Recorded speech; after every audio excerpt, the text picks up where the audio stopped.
it's going to be a dogfight, it's good to start off that way. 4-0 is good, right? It's good. What we talk about all week, though? Don't let good get in the way of great, right? We got a lot of work to do. Enjoy every second of this.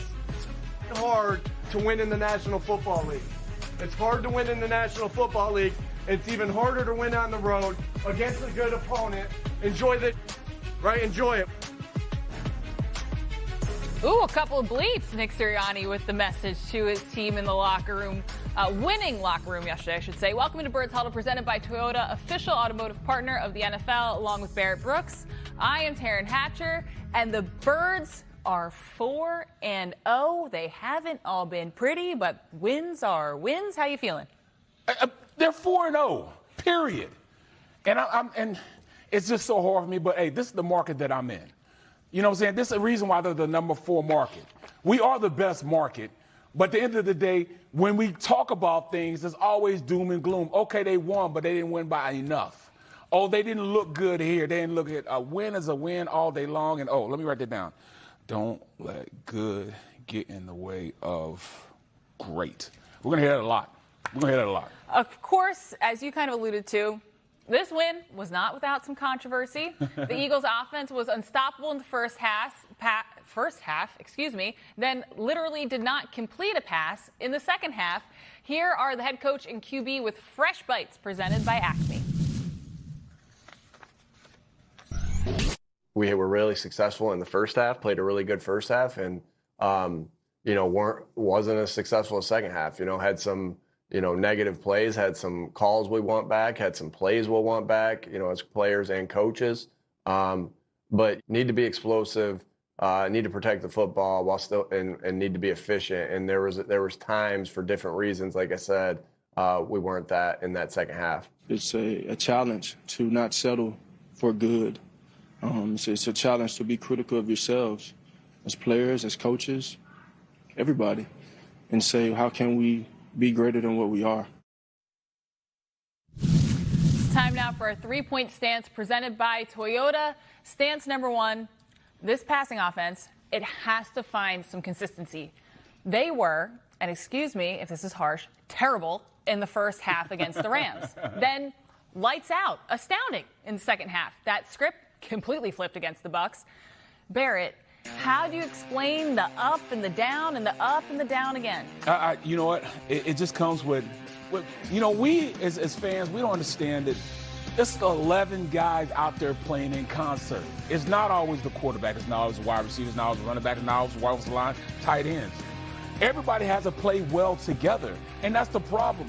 Some guys are playing well, and the other guys might mess up this play. We've got to get everybody playing in concert.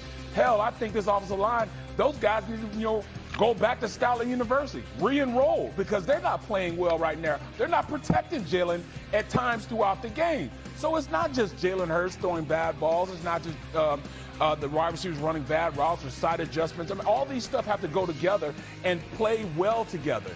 They blitzed a lot this game. They blitzed a lot. And in the midst of them blitzing, they get paid also. So now you have to have side adjustment. The offensive line has to know who they have to pick up. Are they bringing 5? Are they bringing 4? Is that my man? Is that his man? Why is this guy running free when he's supposed to be picked up in the offense? Or the running back didn't get his block. All these things are kind of messing things up and not having a smooth passing game. When all guys work together and they're working cohesive, it's an easy way to go out there and dominate a football game on the offensive side of the ball, especially in the passing game. It's so hard. Everything has to go right. It's a lot that can go wrong during in a passing play than it is a running play. And we have to play more consistent better. I think yesterday, guys were just off. I think our quarterback was off on a lot of passes that he usually is very, very good at. Jalen's one of the best deep ball throwers in the league, and his deep ball wasn't in sync. It wasn't on time. So it really led to a lot of incomplete passes. And in this offense, you can't have incomplete passes because now, if they throw on first down, now it's 2nd and 10. We need to stay in 3rd and manageable. And that's when we have the most success. There's a big playbook for that. But if you don't have that concert playing and one mind, one band, one mind, it's not going to work. All right, well, we're going to stick with the offense for stance number 2. And I feel like you're not going to love this one. But don't worry about A.J. Brown. Yesterday, he managed just 2 catches on 9 targets, didn't speak to the media after the game, but sent out a pair of tweets. One read, quote, "I love y'all with all my heart." Great, we love that. The other one quoted a picture that read, quote, "If you're not welcomed, not listened to, quietly withdraw. Don't make a scene, shrug your shoulders, and be on your way." Which is kind of ironic to share that. But as a person who loves to make a scene, AJ, I don't know with that second one. No, how did you feel about it? We discussed this upstairs, Yeah. and it's almost an oxymoron when you said that. You say you don't want people, to really hear and You want see to go quietly. that, and you want to get back up quietly, like into the bushes, like that meme. But I mean, that's just not who AJ is. That's not what I want AJ to be. I played with receivers like that, and they want the ball, and when he gets the ball, and when he's out there playing, that's when our offense is more successful. I like the fact that he's pissed off. I mean, if he didn't care, he wouldn't do this. He cares about it. He wants the offense to be great. So that's what comes with it. You got to take the good with the bad. Say anything to make you laugh, make you cry. AJ wants the ball. He's a top 3 receiver in the league, and as long as he's not getting the ball, he's not going to be happy. Say what you want to say. I was surprised he was happy as he was last year, even during that winning streak, because he's one that he wants the ball. He wants the stats. He wants to be known as one of the best receivers, if not the best receiver in the NFL. And I know I shouldn't project, but I'm not a person who likes icy angry. Just scream in my face. And AJ says he doesn't want to do that. And for that, he's a better man than I would be, let me tell you. He wants to be a team guy. Moving on to stance number 3, fixing the run game will fix everything. The Eagles couldn't get the ground game going with Saquon Barkley. He's been held to 60 yards or fewer in 3 of their first 4 games. I know you mentioned you kind of got to get everybody on board to move concert, things forward. yes, it's a concert. Same theory here? Right now, we are not in concert. We are not playing under the same mindset. That offensive line is not playing well, and I'm sure this week you're going to hear a lot of those guys saying, "Look, it's our fault." Just like Saquon after the game said it was his fault. He fell on the sword. He's like, "Look, it's my fault. I should have made this decision instead of that decision," and that's just him being a great leader and taking it on the chin. But I tell you what, those guys up front need to take some accountability. This is not the offensive line that I've been saying all summer is the best offensive line of football. They've got to get their act together. They got to play better. They got to blow guys off the ball. There shouldn't be a run play they can't go out there and perform with and not get, and not have gain yardage. I'm telling you the truth. It doesn't matter what you call. It shouldn't matter what you call. I've been in an offense where our offensive line said, "Look, you can call the play. We can tell the defense the play," and we still ran the ball and shoved it up their butts. And until they make that decision on, all right, we're going to hit guys in the mouth and drive them off the ball, it doesn't matter what we run. It doesn't matter at all. This offensive line needs to take accountability, get back into the lab, go in there, sit down, talk to Coach Stalin. We need a double team here, a kickoff block here, and let us run the damn ball. I'm tired of all this, crying about we're not running the ball well. Saquon Barkley has it. I don't care who you put there back there running back. It could be Saquon. It could be me. It could be anybody. The offensive line should play so well and knock guys off the ball that it shouldn't matter what play we run. And until the offensive line takes accountability for it, hey, I call Jordan Lawler right now. He'll say, "No, we didn't play well." Lane, I tell them the same thing. They want to be great. They want to be dominant. And until they do, this offense will be that way. And it's crazy because for years now, it's been a given every week that offensive line is going to get an A+ card after the game. Not quite used to it. All right, it's time now for the playbook presented by Supercuts. When we return, John Clark goes one-on-one with Quinyon Mitchell. Is he becoming the best corner in the NFL? Plus, the Eagles put another edge rusher on IR. Do they need to make a move at that position? And the latest Super Bowl odds. See where the Birds stack up. This is Birds Huddle presented by Toyota, official automotive partner of the NFL.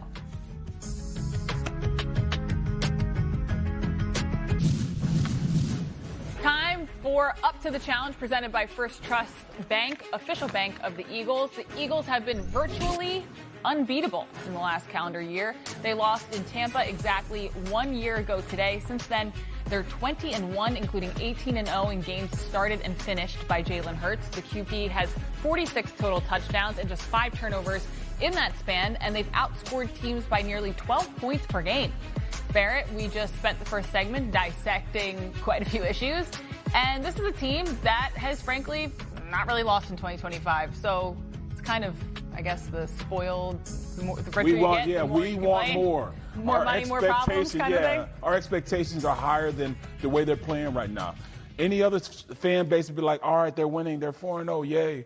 But our expectation is we want greatness. We want more. So because of that, I mean, they got to take it to another level. So, I mean, that's just us as fans. That's us here in Philadelphia, you know. So you can't get mad at us. We want greatness, and they need to be great. Amen. After yesterday's win, John Clark caught up with the Eagles' shutdown corner, Quinyon Mitchell. It's our Birds Report presented by FanDuel Casino. Get your thrill on. All right, we are here with Quinyon Mitchell. Congratulations on the win. Appreciate it. You guys are 4-0.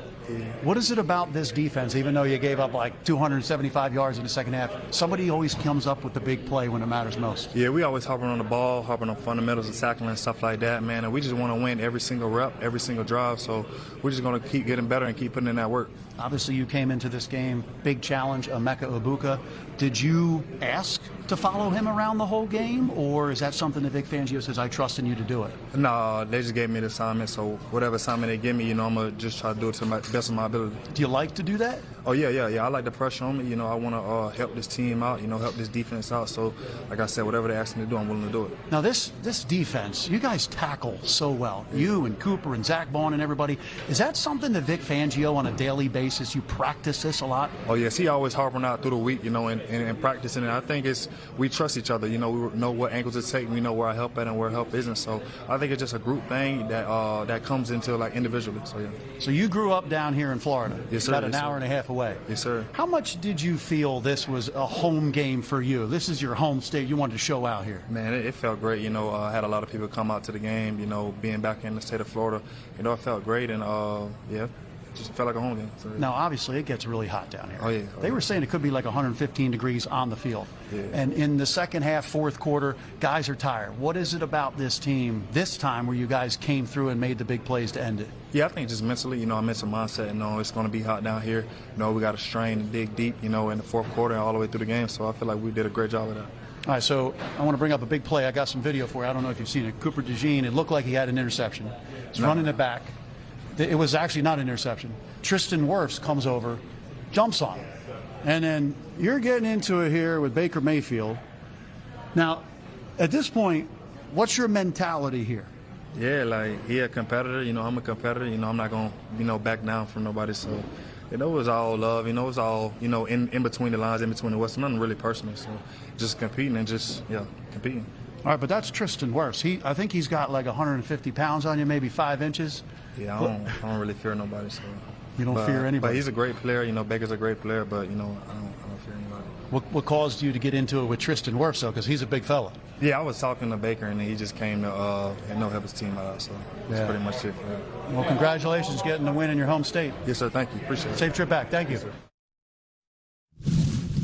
No fear for us either as we head into Stock Up, Stock Down, presented by Philliport. First, a stock up for Quinyon Mitchell. He was targeted 9 times, allowing just 2 catches for 66 yards, and he knocked down 5 passes. He's becoming one of the best quarters in the league right in front of our eyes, Barrett. No, I think he's one of the best already.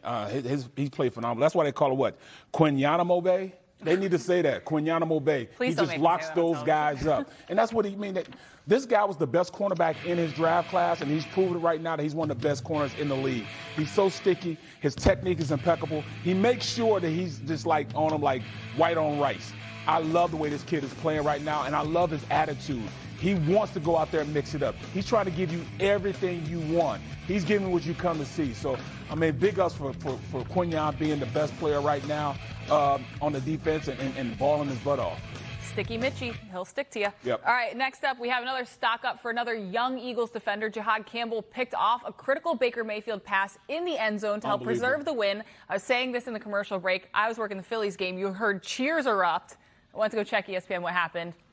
Thank you, Jahad Campbell. That was a very exciting moment in the ballpark. This kid is already making special plays that transcend stadiums, Barrett. And he doesn't really, he hasn't really got up to speed yet. They're still trying to keep him from having the entire defense in. He's playing at such a high level that, hey, you can blitz him, you can rush him off the edge, you can come in coverage.